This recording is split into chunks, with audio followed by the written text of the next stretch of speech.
वो बहुत ही ख़राब पॉइंट था मेरी लाइफ में, क्योंकि मुझे IITs में जाना था, वो मेरा गोल था, वो मुझे मिला नहीं। तो फिर मैंने सब चीज़ें छोड़ी। मैंने बोला कि ठीक है, अब मैं अपने स्किल्स पे फोकस करूँगा। तो मैंने गैरी वेनरचक, रणवीर अल्लाबादिया, अमन दत्तरवाल की जो कंटेंट क्रिएशन जर्नी थी उसके बारे में मैंने सीखना स्टार्ट किया। जब मेरा पहला महीना था अपने कॉलेज में, तभी मैंने अपनी एक वीडियो बनाई थी। ये सब कुछ करने के बाद लगभग 180 दिन और 80 वीडियोज़ ऑन माई चैनल। उसके बाद मेरा चैनल मोनेटाइज हुआ। अब बात करते हैं about 5 ways with which you can start earning अगर आप कॉलेज में हो।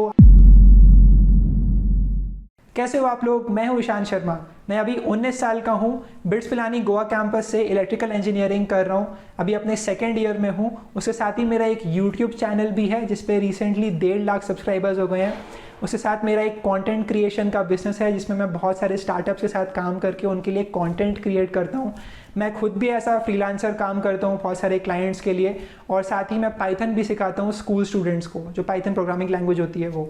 और ये सब कुछ करके मैं मंथ के 1 लाख से ज़्यादा अर्न कर लेता हूँ। अब आप लोग सोच रहे हो कि मैंने ये सब कैसे अचीव किया, मैंने ये सब चीज़ें कैसे क्रिएट करी, मैंने इतनी सारी इनकम सोर्सेज कैसे जनरेट करी खुद के लिए, और आप घर पे बैठे हुए as a college student earn करना कैसे स्टार्ट कर सकते हो। ये सब कुछ हम लोग कवर कर रहे होंगे आज की इस वीडियो में। फर्स्ट ऑफ ऑल बात करते हैं अबाउट द जर्नी। मैंने कैसे स्टार्ट किया, मैंने क्या चीज़ें सीखी और सब कुछ कैसे हुआ। सबसे पहले मेरा जन्म हुआ था मध्य प्रदेश के एक छोटे से शहर में जिसका नाम है खंडवा।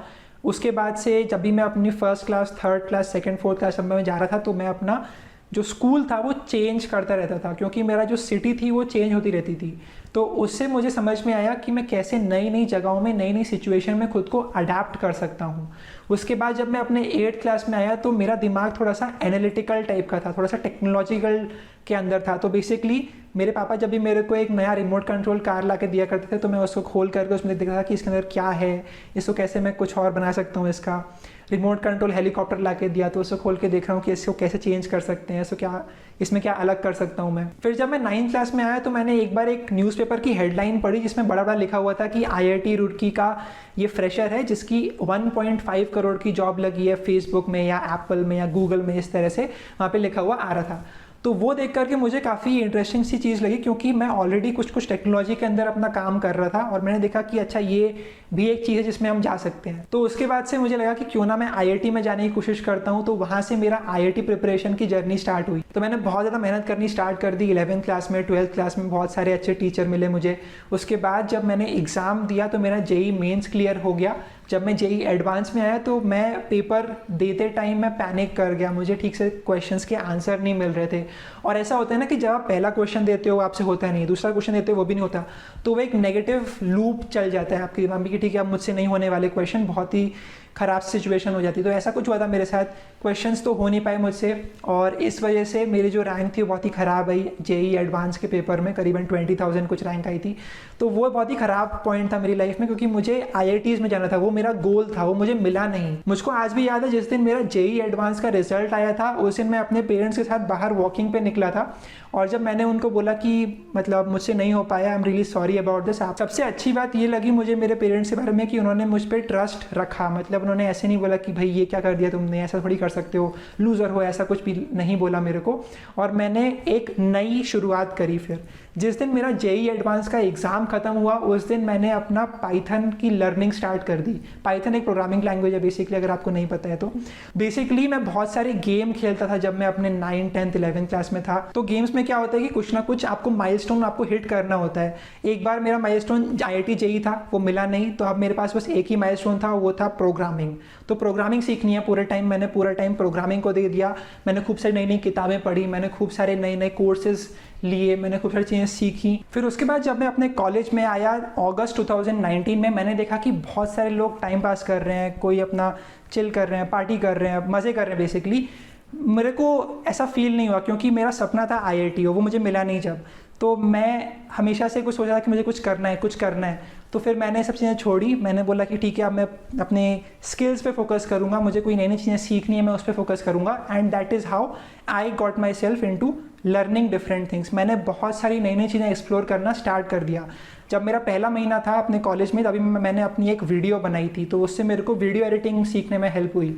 उसके बाद मैंने बहुत सारे कंपनीज़ के बारे में जाना, मैंने बहुत सारे स्टार्टअप्स के बारे में सीखा, स्टार्टअप फंडिंग कैसे होती है वो सीखा, पूरा स्टार्टअप इकोसिस्टम कैसे काम करता है वो मैंने जाना।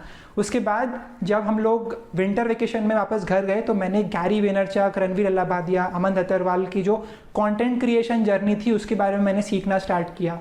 उसके बाद जब मैं सीख गया कि ठीक है इस तरह से कंटेंट क्रिएट कर सकते हैं, इस तरह से हम लोगों को हेल्प कर सकते हैं, इस तरह से मैं लोगों को वैल्यू ऐड कर सकता हूँ, उसके बाद मैंने सोचा कि मेरे कॉलेज में बहुत सारे ऐसे लोग हैं जो कि बहुत ही अच्छे काम कर रहे हैं। कोई बंदा हार्वर्ड में इंटर्न कर रहा है, कोई गूगल में काम कर रहा है, कोई माइक्रोसॉफ्ट में काम कर रहा है, तो बहुत ही बढ़िया बढ़िया काम कर रहे हैं सब लोग। तो मैंने सोचा कि क्यों ना इन सब लोगों से बात की जाए, इन सब लोगों से पूछा जाए कि आपने कैसे स्टार्ट किया, आपने कैसे वहाँ तक पहुँचे और आपने कैसे अपने लिए अपॉर्चुनिटीज़ क्रिएट करी। तो यही सोच करके मैंने अपना पॉडकास्ट स्टार्ट किया। बेसिकली ऑडियो पॉडकास्ट है जिसमें मैं लोगों से बात करता हूँ। बेसिकली आइडिया ये था कि क्यों ना मैं लोगों से बात करूं और अपने आइडियाज़ जो हम लोग शेयर कर रहे हैं एक दूसरे से, मैं उनको शेयर करूं विद द वर्ल्ड। बहुत सारे ऐसे लोग हैं दुनिया में जो उनको एक्सेस नहीं होता है इन सारी इन्फॉर्मेशन का, उनको पता ही नहीं होता कि कौन सी अपॉर्चुनिटीज़ अवेलेबल हैं उनके लिए, तो इसीलिए वो अपनी लाइफ में, अपने करियर में आगे नहीं बढ़ पाते। तो यही मैंने सोच करके अपना पॉडकास्ट स्टार्ट किया। फिर मुझे रियलाइज़ हुआ कि पॉडकास्टिंग इंडिया में इतनी पॉपुलर नहीं है, बहुत सारे लोग जानते नहीं हैं पॉडकास्ट क्या होता है, कौन से ऐप पे सुनना चाहिए पॉडकास्ट, कैसे सुनना चाहिए, कब कब सुनना चाहिए, उनको पता नहीं है इसके बारे में। तो फिर मैंने सोचा कि ठीक है अब मेरे को अपना यूट्यूब चैनल स्टार्ट करना चाहिए, क्योंकि यूट्यूब बहुत ही फेमस है अराउंड द कंट्री। पूरे इंडिया में यूट्यूब हर कोई जानता है, सब लोग यूज़ करते हैं। तो मैंने अपनी YouTube चैनल की जर्नी स्टार्ट करी। ये सब कुछ करने के बाद लगभग 180 दिन और 80 वीडियोस ऑन माय चैनल, उसके बाद मेरा चैनल मोनेटाइज हुआ and that is the first way that I started earning. मुझे आज भी याद है 17 जुलाई वॉज द डेट जिस दिन मेरा चैनल मोनेटाइज हुआ था और पहले दिन मुझको $1 मिला था YouTube की तरफ से। और वो दिन मेरे लिए सबसे बढ़िया दिन था मेरी पूरी लाइफ का, क्योंकि मैंने उस दिन अपनी मेहनत से खुद के लिए एक रेवेन्यू स्ट्रीम जनरेट करी थी, तो वो सबसे अच्छी फीलिंग थी मेरे लिए। उसके बाद मैंने बहुत सारी दूसरी चीज़ें करनी स्टार्ट करी, मैंने फ्रीलांसिंग करनी स्टार्ट करी, क्योंकि मेरी brand already sort of build हो रही थी यूट्यूब चैनल के थ्रू। मैंने सोचा कि क्यों ना मैं लोगों को बताऊं कि देखो मैंने इस तरह से अपना चैनल ग्रो किया, मैं आपको हेल्प कर सकता हूं आपके चैनल ग्रो करने में। मैंने इस तरह से अपने चैनल के लिए लोगों को अट्रैक्ट किया, मैं इस तरह से आपको मार्केटिंग में हेल्प कर सकता हूं। तो ये बेसिकली मेरा आइडिया था। मैंने बहुत सारे लोगों को इन्वाइट किया, मैंने बहुत सारे ब्रांड्स के साथ काम करना स्टार्ट किया, उनके यूट्यूब चैनल पे कंटेंट बनाना या फिर उनके साथ काम करके उनके बिजनेस को ग्रो करने के लिए स्ट्रैटेजीज सोचना, and that is how we reach today. आज मैं बहुत सारे फंडेड स्टार्टअप्स के साथ काम कर रहा हूँ, उनके मार्केटिंग, उनके यूट्यूब चैनल पर बहुत सारे क्लाइंट्स के साथ काम कर रहा हूँ मैं ऑन एन इंडिविजुअल लेवल। तो इस तरह से मैंने अपनी जर्नी स्टार्ट करी। अब मैंने बेसिकली सोचा कि क्यों ना मैं अपने लिए एक बिज़नेस क्रिएट कर लूँ जहाँ पर मैं और लोगों को हायर कर लूँ और वो लोग मुझे हेल्प करेंगे विद दीज कंपनीज जिनके साथ मैं ऑलरेडी काम कर रहा था। तो इसलिए मैंने मार्केटअप स्टार्ट किया। मार्केटअप बेसिकली एक कंटेंट क्रिएशन एजेंसी टाइप थी जिसको हमने स्टार्ट किया, अभी भी चल रही है। एंड बेसिकली हमने उन्हें बोला कि ठीक है आप लोग जो कि बिजनेसेस हैं वो यहाँ पे आ सकते हैं एंड हम आपको कंटेंट स्ट्रैटेजी में हेल्प करेंगे, हम आपको कंटेंट क्रिएशन में हेल्प करेंगे। और आज की डेट में हम लोग लगभग 6 स्टार्टअप्स के साथ काम कर रहे हैं। ये थी मेरी जर्नी, कैसे मैंने बहुत सारे इनकम स्ट्रीम्स जनरेट करे अपने लिए केवल 1 साल में लॉकडाउन के चलते। एंड अब बात करते हैं about 5 ways with which you can start earning. अगर आप कॉलेज में हो, अगर आप घर पे बैठे हो, अगर आप बोर हो रहे हो, कैसे आप अपने लिए नए इनकम सोर्सेज जनरेट कर सकते हो। मेरे खुद के एक्सपीरियंस के साथ आपको शेयर करना चाहता हूँ मैं। सबसे पहले अर्न करने का method can be freelancing. Freelancing में आप क्या करते हो, आप बेसिकली बोलते हो कि आप एज अ कॉन्ट्रैक्टर काम करोगे, आप एम्प्लॉय की तरह काम नहीं करोगे, आप एज अ पर प्रोजेक्ट बेसिस काम कर रहे होगे अपने क्लाइंट्स के लिए। फॉर एग्जांपल जैसे कि मैं अभी करीबन 6 स्टार्टअप्स के साथ काम कर रहा हूँ। इसका मतलब ये नहीं है कि मैं सबको हर दिन काम करता हूँ सबके साथ। बेसिकली जब मेरे को प्रोजेक्ट मिलता है तो मैं उसमें काम करना स्टार्ट कर देता हूँ। प्रोजेक्ट खत्म होता है तो मेरा काम खत्म हो जाता है उस कंपनी के साथ, उसके बाद दूसरी कंपनी आती है, फिर उनके लिए काम करते हैं, फिर उनका काम खत्म तो फिर आगे बढ़ते हैं। तो this is basically what freelancing is. अभी फ्रीलांसिंग कैसे स्टार्ट कर सकते हो आप, सबसे पहले आपके पास होनी चाहिए एक स्किल जिसके लिए लोग आपको पे करेंगे। आप बाहर मार्केट में जाके देखिए क्या चीज़ें हैं जो लोग करना चाह रहे हैं, उसके बाद आपको उसको सीखना पड़ेगा, आपको अच्छे से टाइम डिवोट करना पड़ेगा, इस स्किल को अच्छे से सीखना पड़ेगा। बहुत सारे लोग हैं फ्रीलांसिंग मार्केट में, but most of the people that are in the freelancing space वो सब के सब एवरेज है। मतलब उनको थोड़ी सी चीज़ें आती हैं, थोड़ी सी नहीं आती हैं, या फिर कुछ जो आता है वो इतना अच्छे से नहीं आता। लेट्स से अगर आप उनको बोलोगे कि एक पोस्टर बना के दिखाओ, इतने अच्छे से वो डिज़ाइन नहीं कर पाएंगे कोई भी पोस्टर को। तो ऐसे बहुत सारे लोग हैं जो कि मार्केट में हैं और वो कोशिश कर रहे हैं कि उनको क्लाइंट मिल जाए। सबसे बड़ी गलती उनकी यही होती है कि वो खुद को अच्छे से स्किल नहीं करते, खुद को अपस्किल नहीं करते। फ्रीलांसिंग में अगर आपको लॉन्ग टर्म खेलना है तो फिर आपको खुद को अपस्किल करते रहना पड़ेगा every once in a while, and that is how you will succeed as a freelancer. अब उसके बाद अगर आपने एक बार स्किल्स सीख ली तो नेक्स्ट पार्ट होता है कि आप क्लाइंट कैसे ला सकते हो। क्लाइंट को लाने के लिए बेसिकली 3 तरीके होते हैं। Number 1 is the cold outreach. इसमें आप लोगों को रीच आउट करते हो थ्रू ईमेल, या फिर आप उनको रीच आउट करते हो थ्रू इंस्टाग्राम मैसेजिंग। इस तरह से आप उनको बोलते हो कि मैं आपको हेल्प कर सकता हूँ, ये आपका भी बिजनेस है और मैं आपके बिजनेस में ये वैल्यू ऐड कर सकता हूँ, तो आप मेरे को एक मौका दो, give me a chance to show you how well can I perform. तो ये बेसिकली आप उनको बोलते हो और फिर उसके बाद वो आपको रीच आउट कर सकते हैं, आपको रिप्लाई कर सकते हैं, इस तरह से आपके फ्रीलांसिंग क्लाइंट्स बढ़ सकते हैं। उसके बाद दूसरा तरीका जिसके थ्रू आप अपने लिए फ्रीलांस क्लाइंट्स ला सकते हो, that is through the freelancing platforms. अब प्लेटफॉर्म्स में क्या होता है, बहुत सारे फ्रीलांस क्लाइंट्स आते हैं, बहुत सारे फ्रीलांसर्स आते हैं। फ्रीलांस क्लाइंट बोलता है कि ठीक है मुझे अपनी वेबसाइट बनवानी है, या फिर मुझे अपनी वीडियो एडिट करवानी है, या फिर मुझे मेरी ये पोस्ट का डिज़ाइन चाहिए, या फिर ये लोगो का डिज़ाइन चाहिए। तो फिर आप क्या करते हो, आप वहाँ पर बिड करते हो। आप बोलते हो कि ठीक है ये आपको चाहिए, मैं आपको एक दिन में आपको ये करके दे दूंगा और ये मेरा चार्ज रहेगा, जो भी आप चार्ज उनको करना चाहते हो, जो भी प्राइस वहाँ पे रखना चाहते हो।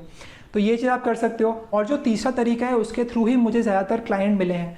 तो this is what you can do. आप फ्रीलांस प्लेटफॉर्म्स पे जाकर के अपनी गिग क्रिएट कर सकते हो। आप बोल सकते हो कि मैं आपके वीडियो को एडिट करूँगा, मैं आपके लिए आपका यूट्यूब चैनल मैनेज करूँगा, मैं आपके लिए आपकी वेबसाइट का, आपके वीडियो का एसईओ कर दूंगा। एसईओ मतलब कि सर्च इंजन ऑप्टिमाइजेशन। तो क्या होता है फिर उसके बाद वो आपको रीच आउट कर सकते हैं। अब इसमें प्रॉब्लम ये है कि वो देखना चाहते हैं कि क्या आपके पास एक्सपीरियंस है, और अगर आप एक बिगिनर हो तो आपके पास एक्सपीरियंस डेफिनेटली नहीं होगा। तो इसीलिए बहुत ही मुश्किल होता है, अगर आप एक बिगिनर फ्रीलांसर हो, आपको क्लाइंट मिलना थोड़ा सा मुश्किल रहता है फ्रीलांसिंग प्लेटफॉर्म्स में। उसके बाद बात करते हैं तीसरा तरीका जिसके थ्रू आप अपने लिए फ्रीलांस क्लाइंट्स ला सकते हो, and that is going to be LinkedIn. LinkedIn बहुत ही इंपॉर्टेंट सोशल मीडिया प्लेटफॉर्म बन चुका है, सोशल नेटवर्किंग प्लेटफॉर्म बन चुका है, जहाँ पर आप जा करके लोगों को बोल सकते हो कि देखो ये मेरा काम है, दिस इज़ योर बिजनेस, और मैं आपको इस तरह से हेल्प कर सकता हूँ। अब ये था फ्रीलांसिंग के बारे में। कितना अर्न कर सकते हैं वो बेसिकली आप पे डिपेंड करता है, कितने अच्छे से आप अपनी स्किल सीख सकते हो, कितने बड़े क्लाइंट्स आप ला सकते हो। डिपेंडिंग ऑन दैट आप कितना भी अर्न कर सकते हो। ऐसा कुछ लिमिट नहीं है कि ठीक है आप 1 लाख अर्न कर सकते हो पर मंथ, या फिर आप 2 लाख 3 लाख अर्न कर सकते हो पर मंथ। आप लिटरली बहुत ज़्यादा अर्न कर सकते हो अगर आपने सही क्लाइंट पकड़ लिया और अगर आपकी स्किल बहुत ही अच्छी है। आप एक चीज़ हमेशा याद रखिएगा कि आपकी स्किल अच्छी होनी चाहिए। मैं जेन्युइनली बोल रहा हूँ, अच्छी होनी चाहिए। अपस्किल करना पड़ेगा आपको खुद को every once in a while. जब नई नई टेक्नोलॉजीज आती हैं, नए नए प्लेटफॉर्म्स आते हैं, तो you need to adapt yourself to the surroundings. उसके बाद बात करते हैं about the second way to earn money online. दूसरा तरीका जिसके थ्रू आप अपना अर्न करना स्टार्ट कर सकते हो, दैट इज थ्रू टीचिंग। अब टीचिंग एक ऐसी चीज़ है जो कि लॉकडाउन के टाइम पे बहुत ज़्यादा एक्सप्लोड हुई है, क्योंकि अब आप घर पे बैठे हो, आपको कहीं बाहर जाना नहीं है, आपको अपनी क्लास में नहीं जाना है, आप घर पे बैठकर ही बहुत सारे बच्चों को पढ़ा सकते हो। इसमें बेस्ट चीज़ ये है कि आप अपने सिटी में या फिर आप अपने मोहल्ले में लिमिटेड नहीं हो। पहले क्या होता था, पहले ट्यूशन होते थे, है ना, तो आप यहाँ पर आके बैठे हो, आपके 4-5 स्टूडेंट्स हैं, आप उनको कुछ कुछ पढ़ा रहे हो, मैथ्स पढ़ा रहे हो, इंग्लिश पढ़ा रहे हो, जो भी पढ़ा रहे हो।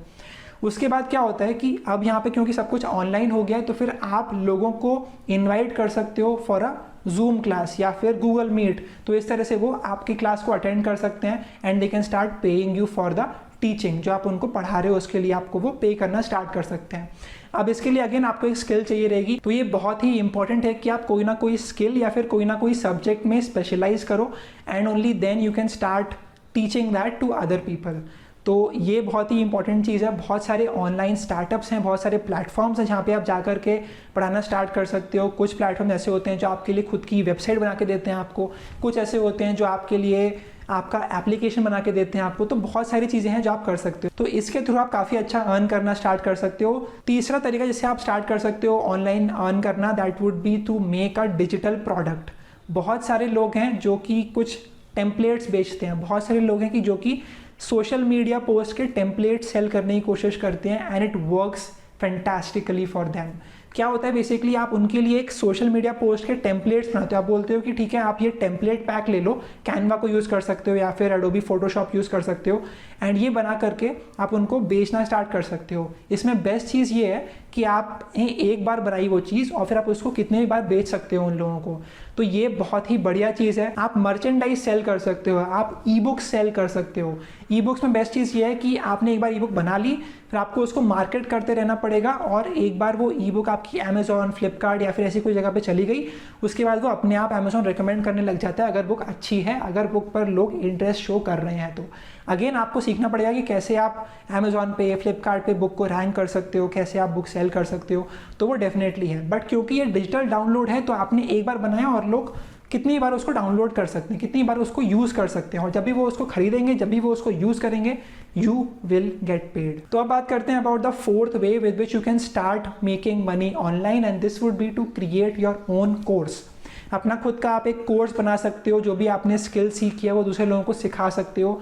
ये भी टीचिंग जैसा ही है, बट इसमें बेस्ट चीज़ ये है कि अगेन ये डिजिटल है, तो आपको वहाँ पे आके पढ़ाना नहीं पड़ता। आपने बस एक बार वो पूरी रिकॉर्डिंग कर ली पूरे कोर्स की, फिर आप उसको बेचना स्टार्ट कर सकते हो ऑनलाइन, इंटरनेट पर।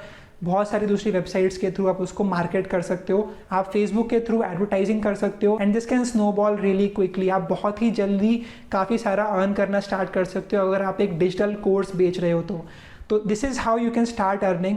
अभी इसमें आपको सोचना पड़ेगा कि कौन से प्लेटफॉर्म पे आप जा सकते हो जहाँ पर आपको अपना कोर्स पब्लिश करना है। अगर आप एक सिंपल गूगल सर्च करोगे कि डिजिटल कोर्स प्लेटफॉर्म और वहाँ पे एंटर करोगे तो आपको बहुत सारे प्लेटफॉर्म मिल जाएंगे, वहाँ पर आप कोई भी सिलेक्ट कर सकते हो, वहाँ पर आप स्टार्ट कर सकते हो अपने कोर्स को होस्ट करना। उसके बाद आपको बस मार्केट करना है उसको। तो this is the fourth way with which you can start making money online. बहुत अच्छा तरीका है, बहुत सारे लोग हैं, बहुत सारे दोस्त हैं मेरे जो ऐसे करते हैं, and they make a crazy amount doing this. तो आप इसको डेफिनेटली ट्राई आउट कर सकते हो। बट हाँ, एक चीज़ हमेशा याद रखिएगा कि you need to be authentic, you need to have that skill. अगर आप लेट्स से प्रोग्रामिंग सिखा रहे हो, तो अगर आपको प्रोग्रामिंग सही में नहीं आती है या फिर आपको इतनी अच्छी नहीं आती है तो फिर आप उसको नहीं सिखाना चाहिए। या फिर लेट्स से आप सिखा रहे हो कि आप अफिलिएट मार्केटिंग कैसे कर सकते हो, तो आपको वो भी अच्छे से आना चाहिए, इससे पहले आप लोगों को सिखाना स्टार्ट करो। तो अगर आप बहुत ही अच्छे हो किसी स्किल में, उसके बाद ही आप ट्राई करना कि आप उसको एक कोर्स बनाकर सेल कर सकते हो। अब बात करते हैं about the fifth and the last way जिसके थ्रू आप अर्न करना स्टार्ट कर सकते हो online, and this is going to be to build your actual business या फिर to make a platform। Generally क्या होता है, एक बहुत ही पुरानी कहावत है that basically goes like this। जब को गोल्ड रश हुआ था 1930s के टाइम पर, तब the people who were selling the shovels made more money than the people who were actually minting gold. इसका मतलब ये हुआ कि अगर आप टूल्स बनाओगे, अगर आप प्लेटफॉर्म्स बनाओगे, तो फिर आप ज़्यादा अर्न कर सकते हो वर्सेस अगर आप उन प्लेटफॉर्म्स को यूज़ कर रहे हो, अगर आप उन टूल्स को यूज़ कर रहे हो। बहुत ही आसान एग्जांपल हम लेते हैं यूट्यूब का। अगर आप अभी यूट्यूब पे वीडियो देख रहे हो, तो हम लोग यूट्यूबर्स आते हैं, यूट्यूब पर वीडियोस बनाते हैं, वर्सेस जो यूट्यूब के क्रिएटर्स थे स्टार्टिंग में, जो फाउंडर्स थे, उन्होंने यूट्यूब का प्लेटफॉर्म बना दिया।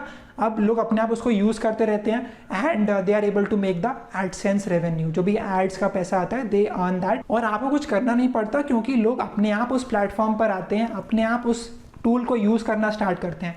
एक और तरीका, लेट्स से मैंने अभी आपको बताया कि आप कोर्सेज सेल कर सकते हो, तो फिर कोर्सेज सेल करने की बजाय अगर आप कोर्स बनाने का प्लेटफॉर्म सेल करोगे तो that will make you even richer. क्योंकि इसमें क्या हो रहा है, इसमें आप बेसिकली प्लेटफॉर्म सेल कर रहे हो, और जिसको भी कोर्स बनाना है वो इस प्लेटफॉर्म को यूज़ कर सकता है, और फिर आप इसको इन्फिनेटली स्केल कर सकते हो। तो this is basically the idea of building a platform. जैसे कि फेसबुक प्लेटफॉर्म बनाया, फेसबुक पे जो लोग कंटेंट क्रिएटर होते हैं कि they are making very less money when you compare it with the actual Facebook platform. तो that was it. Fifth and the last method थोड़ा सा डिफिकल्ट है, ये ऑब्वियसली आपको सोचना पड़ेगा कि क्या बनाना है, किस तरह का प्लेटफॉर्म बनाना है, कैसे उसको मार्केट करना है, कैसे यूजर्स को अक्वायर करना है, but that is how you do it. इसमें से कोई भी चीज़ आसान नहीं है, इसमें से कोई भी चीज़ कोई गेट रिच क्विक स्कीम नहीं है। इन सब इनकम सोर्सेज को जनरेट करने में टाइम लगता है, मेहनत लगती है, and that is why they are valuable. That is it from this video. I hope you got to learn something from this. हमने बेसिकली कवर किया अबाउट माई जर्नी, ऑल्सो हमने जाना कि कैसे आप नए इनकम सोर्सेज क्रिएट कर सकते हो, 5 ways with which you can earn online. Thank you for watching this video. I hope आपको वीडियो से कुछ वैल्यू मिली होगी। कमेंट सेक्शन में लिख के बताइए what do you think about this. I am Ishan Sharma and I will see you all in another video. अगर आप इस टॉक के एंड तक पहुंच चुके हैं तो मैं आपको जोश टॉक्स का एक दूसरा रूप भी दिखाना चाहता हूँ, जिससे मैं काफ़ी देर से जुड़ा हुआ हूँ और मुझे बहुत बहुत ज़्यादा पसंद है कि वो क्या कर रहे हैं। जोश टॉक्स ने एक नया ऐप लॉन्च किया है जिसका नाम है जोश स्किल्स। अब वो नया नहीं रहा, काफ़ी टाइम से है, लाखों लोग उसको अब यूज़ करते हैं। और जोश स्किल्स पे आप अपनी ज़िंदगी के लिए कोर्सेज ढूंढ सकते हैं। वो कोर्स नहीं जो आपको physics, chemistry, commerce, business studies पढ़ाएंगे, वो कोर्सेज जो आपकी जिंदगी में आपको कैसे जीना चाहिए वो सिखाएंगे। मैंने खुद जो स्किल्स पे बहुत सारे कोर्सेज बनाए हैं, पब्लिक स्पीकिंग पे, इमोशनल क्राइसिस कैसे हैंडल किया जाए, अपनी पर्सनालिटी कैसे डेवलप की जाए। हर एक कोर्स में डेली क्विजेज हैं, एक्सरसाइजेज हैं, एक बहुत ही खूबसूरत कम्युनिटी है जो आपको सपोर्ट करेगी, आपको इनकरेज करेगी। आज ही डाउनलोड करें जोश स्किल्स का ऐप और उनके कोर्सेज एक्सप्लोर करके अपनी जिंदगी को आगे बढ़ाएं।